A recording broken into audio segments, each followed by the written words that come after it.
Hi, Colette. Thank you so much for submitting your poems this week. I'm going to dive right in.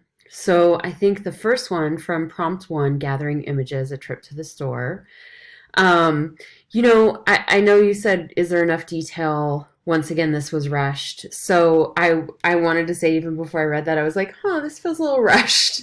So, it feels more like notes towards a poem rather than a poem. So what I would do for your edit is I would take this, which is actually wonderful in terms of detailed notes that you have here in terms of your experience, and maybe take it and reread it a few times and then either print it out or you can figure out a way to do this on the screen with like highlighting or something.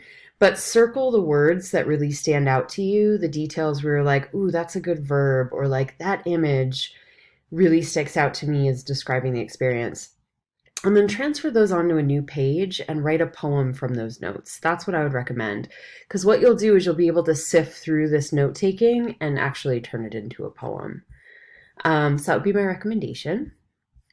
For your second poem, prompt two, tracing Mary Elizabeth Fry's poem, Do Not Stand at My Grave and Weep.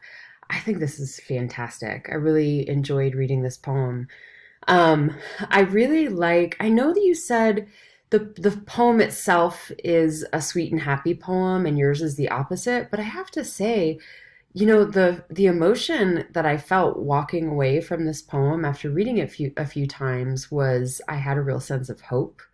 I had a real sense of brightness in a potentially dark sort of environment. And so that, although it's like, yes, if you're writing about a disorder, you're writing about melancholy, you're writing about like there's a sense of fighting, there's a foe, there's fighting happening.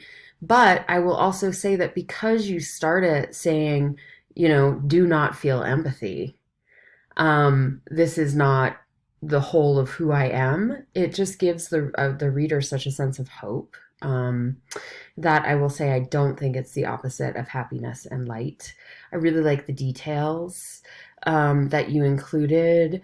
I wonder about. Is it okay if this poem is not exactly traced? Let me look at your questions. Absolutely. Really, these writing prompts are just meant to be a guide for you to give you an opportunity to enter poetry in a way that feels accessible and comfortable. So if it takes you in another direction, that's totally okay. Or if it's just a little bit different and non-exact, that's totally fine. I did think that you imitated the poem well. I already addressed that. So what I will say in moving forward with this poem, you know, is I guess I'm curious about why you didn't name the disorder specifically, if that was a conscious choice. My intention with this question isn't to say that you should name the disorder, but it's questioning, was this a conscious choice? And if so, to just know why. Um, and then also, if there's an opportunity to include, if it feels okay to include more details than just melancholy, right? So what are the other symptoms of this disorder? Would you be willing to include some of those in this poem? Because I think it would create more of a sense of background and understanding for the reader, but only if it feels comfortable. So that's my notes on your poetry this week. Thank you so much, and I look forward to reading more.